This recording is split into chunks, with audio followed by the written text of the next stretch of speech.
In the book, To Heal a Fractured World by Rabbi Jonathan Sacks of blessed memory, he writes about the Lubavitcher Rebbe.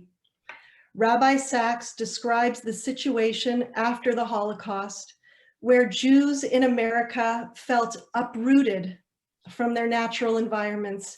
In Israel, most were secular, and a momentous effort was needed to bring Jews back to Judaism and Judaism back to Jews.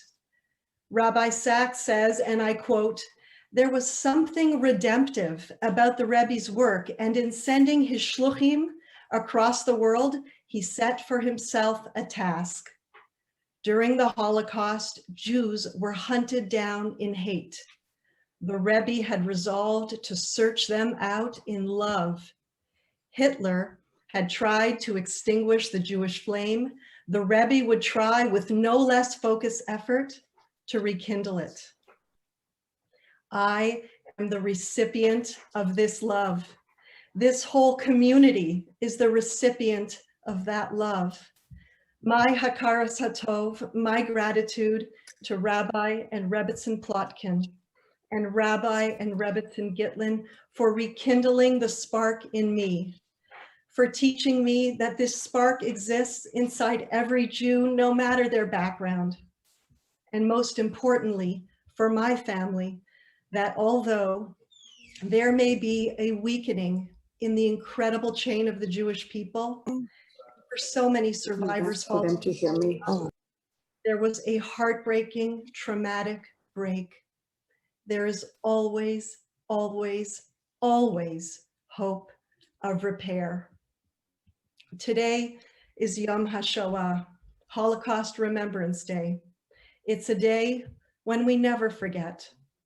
We never forget that just over 70 years ago, half of the Earth's Jewish population perished at the hands of the Nazis.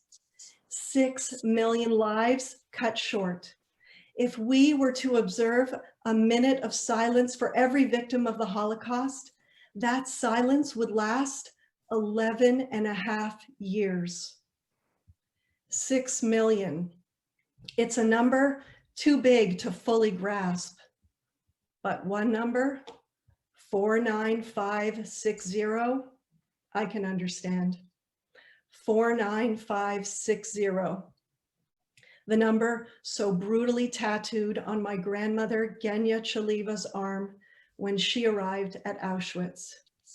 For me, this is deeply personal, but we are all survivors of this tragedy. One of the most important responses to tragedy in Jewish law is the act of remembering, Yizkor. More than it has a history, the Jewish people has memory.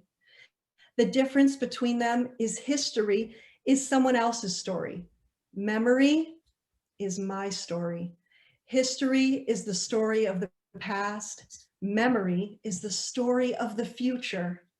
When we remember as Jews, we do it for the sake of the future, so that those whose lives were brutally cut short live on through us. And this is the lens through which I live as the granddaughter of Holocaust survivors, and the message I want to share with you tonight. Tonight, I want us to remember 3 things, all of which are active responses to the Holocaust, and what I learned from my grandmother and from countless survivors I have had the privilege of knowing over the years. First, I want us to remember that we are not defined by what happens to us, but by how we respond. In 2018, I had the opportunity to travel to Poland and Israel, and it was the most inspiring trip of my life. And the most inspiring moment did not happen in Israel. It happened in Auschwitz. On the very last day in Poland, we visited Auschwitz-Birkenau. It was the one camp that I was most afraid of visiting, knowing that my grandmother and grandfather spent years there, and it was the place that my great-grandmother was murdered. To say that I am a sensitive person is an understatement. I take in experiences around me very deeply. You can often hear my kids saying, "Is mom crying again?" They're constantly trying to distinguish between my happy and sad tears.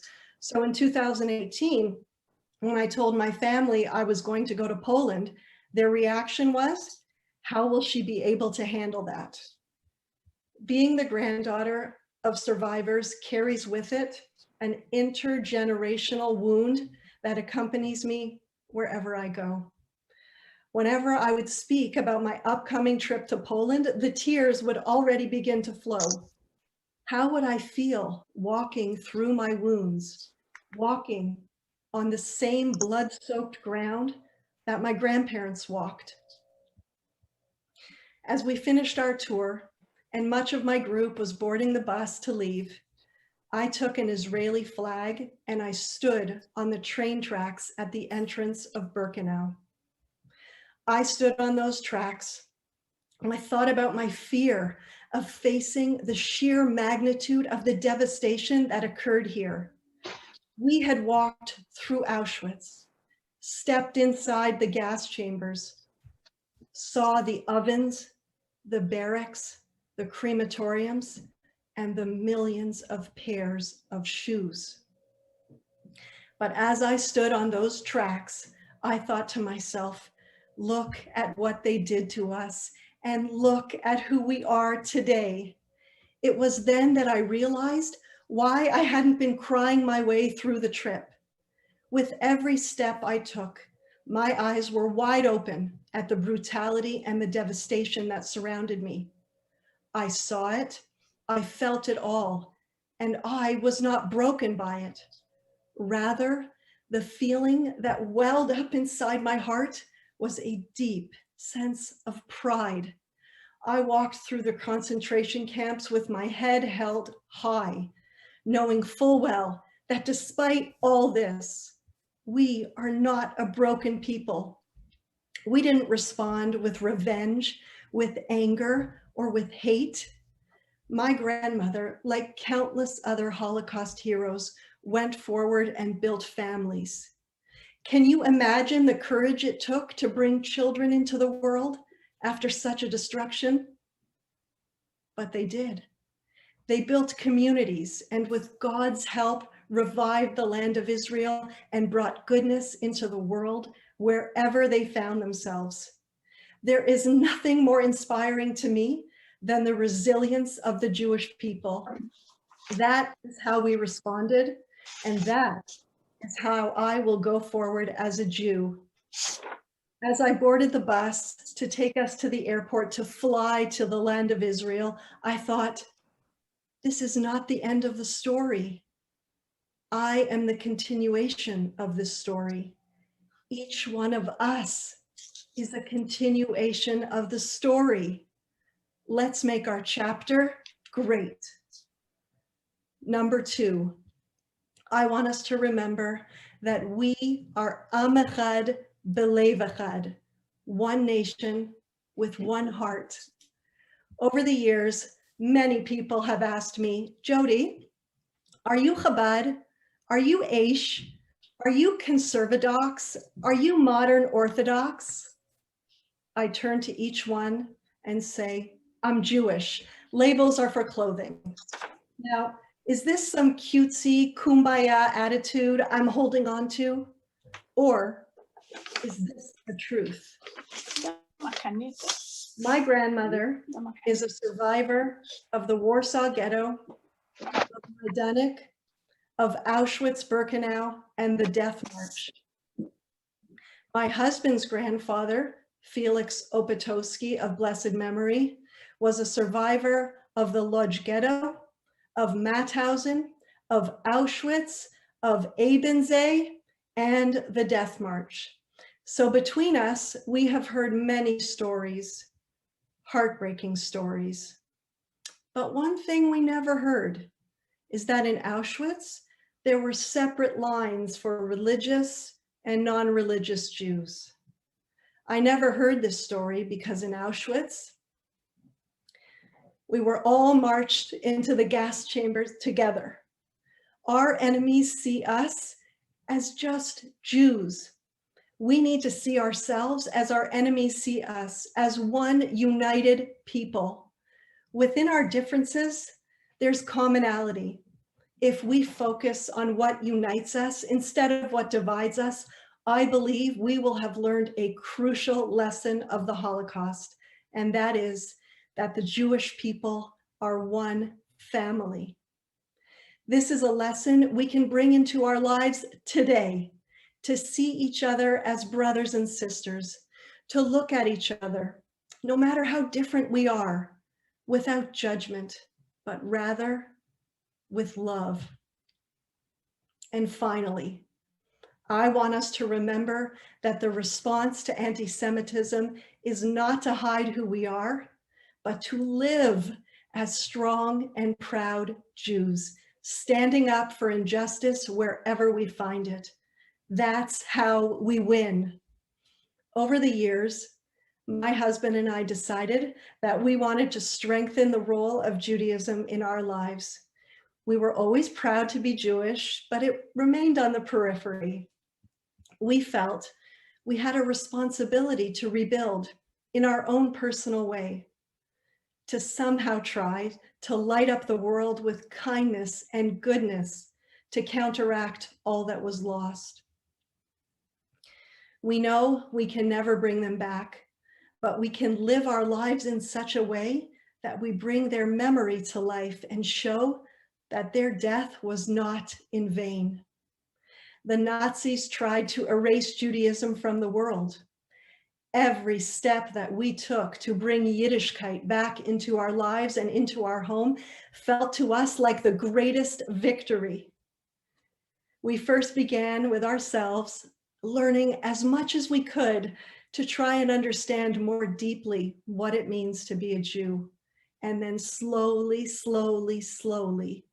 what we learned and tried to put it into action.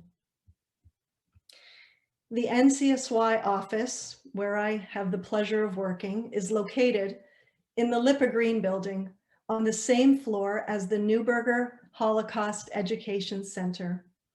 When you exit the elevator, you will see in front of you a long hallway towards the Holocaust Center, towards the offices of NCSY. The hallway is lined with large photographs and stories of Holocaust survivors, many of whom I met through my grandmother.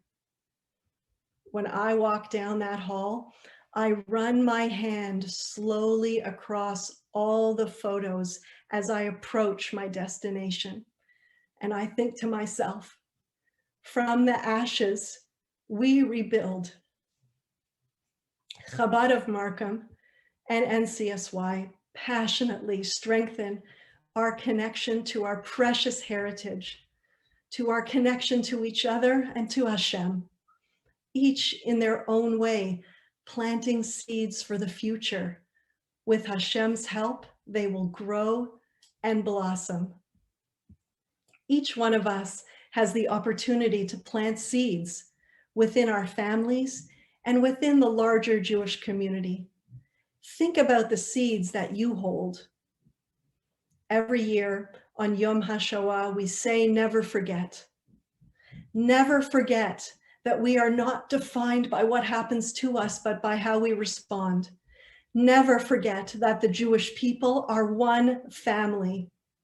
And never forget that the greatest victory over anti-Semitism is to be proud of who we are as Jews, to light up the world with kindness and goodness and love, showing the world that Am Yisrael Chai, the Jewish people lives. Thank you so very much. Now, before we continue talking about seeds, I'd like to introduce you to one of my seeds.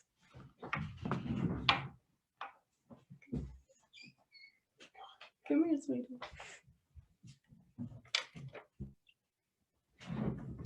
Come. You can speak loudly, okay, honey? Go ahead. Hi. Louder. Hi, my name is Miller Berkel and I am 8 years old. My great Bubby and my great Zadie of blessed memory were in the Holocaust. They were the only ones to survive from their families. My Bubby had a little brother named Adam. He died in the Holocaust because he didn't get the chance to do the Friday night Kiddush with his father for very long. I will try to always do the Kiddush for him. Thank you. Thank you. Thank you.